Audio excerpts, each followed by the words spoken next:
Saudari-saudaraku terkasih dalam Tuhan Yesus Kristus, selamat pagi dan berkah dalam.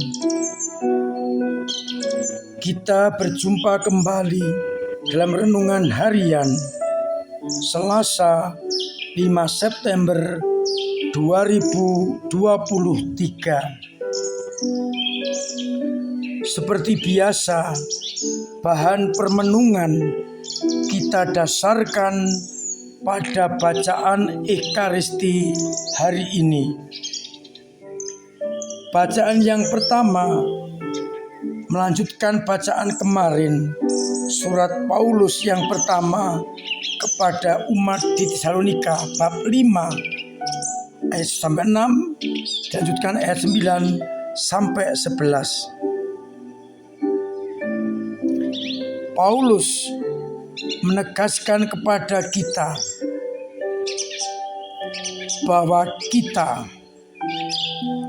telah ditebus oleh wafat Kristus agar kita hidup bersama dengan Dia. Kita disebut anak-anak terang dan bukan anak-anak kegelapan. Maka anak-anak terang berjaga-jaga untuk menantikan datangnya Sang Anak Manusia.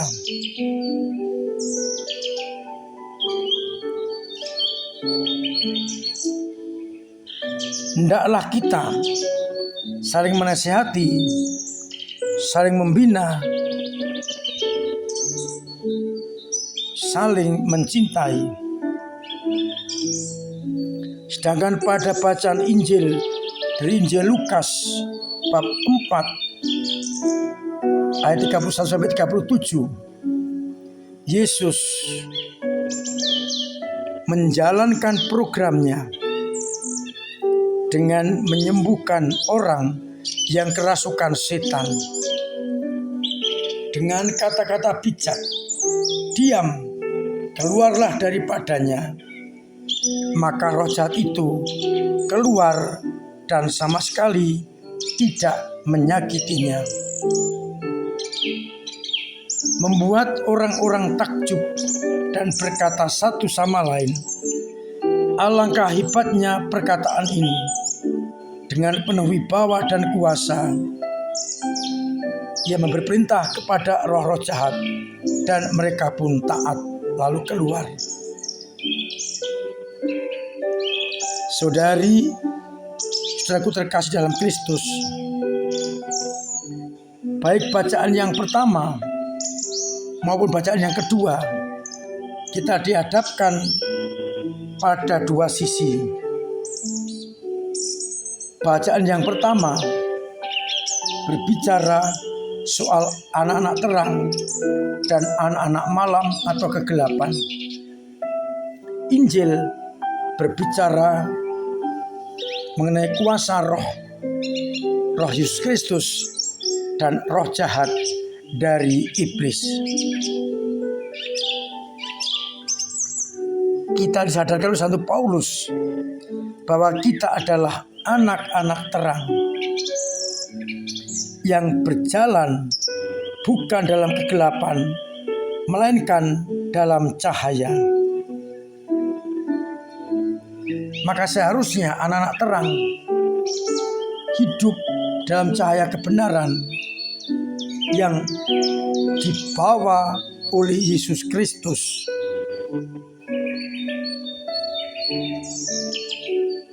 Bukan hidup dalam kegelapan yang disebabkan oleh kuasa roh jahat, kuasa kegelapan.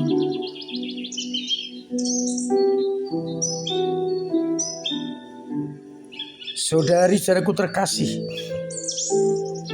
kalau kita lewat pembaptisan menjadi anak-anak terang, apakah kita hidup sesuai dengan martabat sebagai anak-anak terang yang berpatokan bersumber pada Yesus Kristus, Sang Terang Sejati.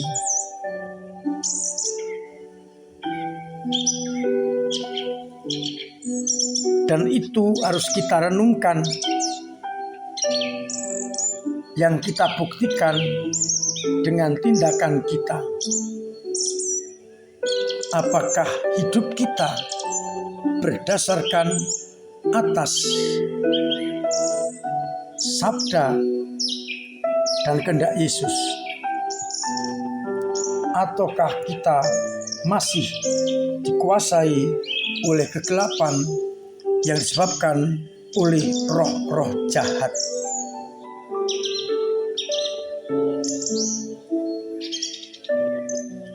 Hari ini kita mendengarkan bagaimana kuasa terang roh Tuhan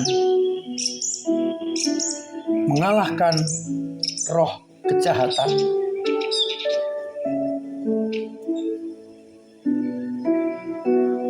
Sehingga konsekuen roh Yesus Kristus mengalahkan roh iblis.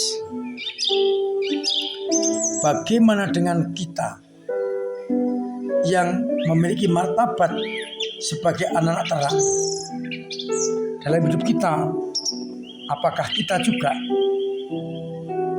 berani hidup berdasarkan kekuatan roh Yesus Kristus dan mematikan roh kejahatan yang sering muncul dalam kedagingan, egoisme, keduniawan kita, sehingga seringkali kita dikalahkan oleh kuasa-kuasa iblis.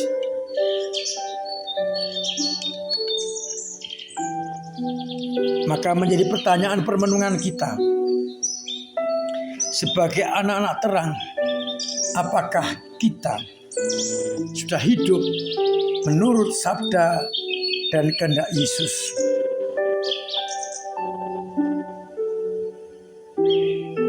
Kita diingatkan, kalau kita mempunyai martabat anak-anak terang, hendaknya hidup kita dijauhkan dari kegelapan yang disebabkan oleh ego kita, kedagingan kita, keduniawan kita, sehingga merusak keharmonisan.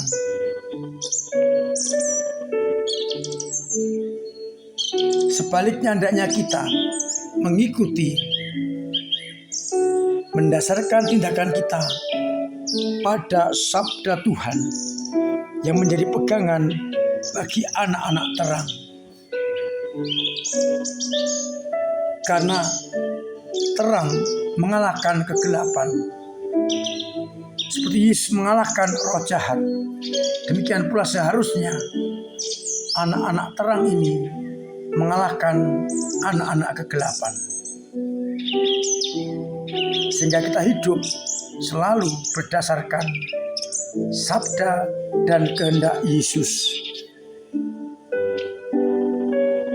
Semoga Yesus yang telah mengalahkan kuasa kegelapan dapat kita wujud nyatakan di tengah hidup kita, di mana kuasa terang, anak-anak terang mengalahkan kegelapan, sehingga akhirnya dunia menjadi terang karena kegelapan dikalahkan oleh kuasa terang.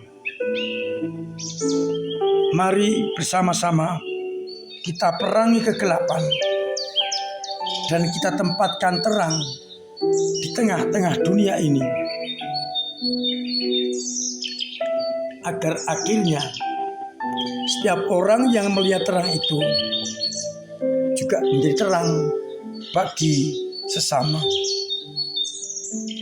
Mari kita usir roh-roh jahat dari hidup kita, kegelapan dari hidup kita, dan kita pancarkan martabat terang sebagai anak-anak Allah. Tuhan memberkati kita sekalian. Amin.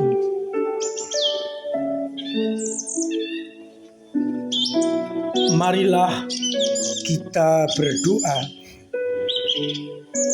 Bapa yang penuh kasih, kami bersyukur karena Engkau memberikan kepada kami martabat sebagai anak-anak terang yang Engkau harapkan agar menyingkirkan kegelapan karena ego kami, kedagingan kami, hawa nafsu kami.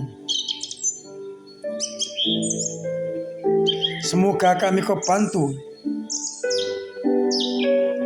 untuk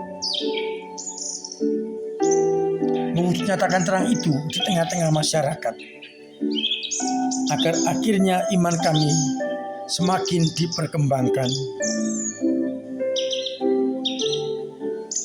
Bantulah kami bila iman kami lemah, bila kami mengalami kegelapan. Berikanlah terang cahayamu untuk kami, agar akhirnya terang itu kembali menguasai kami, sekitar kami, dan dunia kami.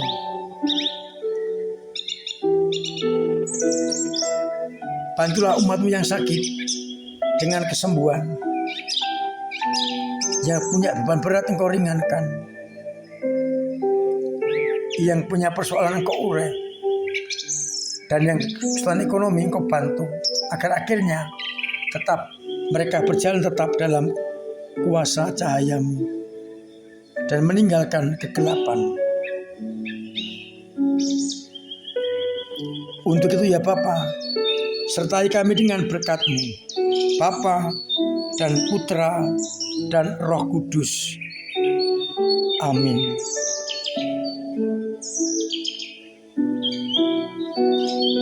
Tetap saya himbau, saya anjurkan, bahkan setengah saya wajibkan untuk mematuhi protokol kesehatan dengan baik, agar kita terbebas dari segala mara bahaya, terutama dari virus corona,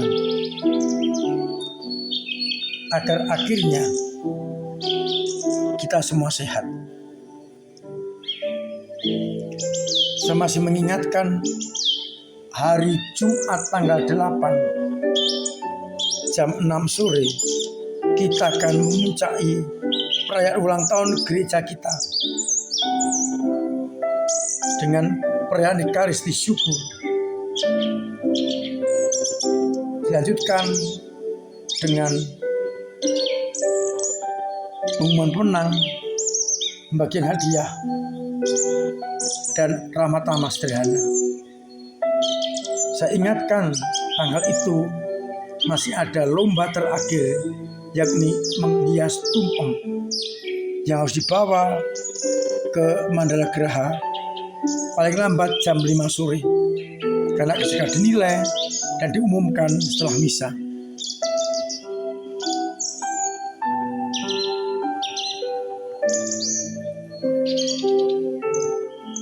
Terima kasih kepada semua pihak yang telah terlibat dalam hidup menggereja dengan cara masing-masing, dengan doa, dengan tenaga dan dana, sehingga gereja tetap mampu hadir sebagai terang di tengah-tengah masyarakat.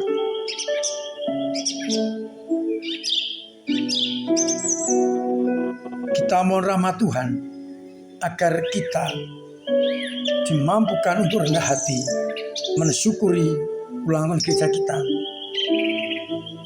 dan mencoba meninggalkan kegelapan, egoisme, mau menang sendiri,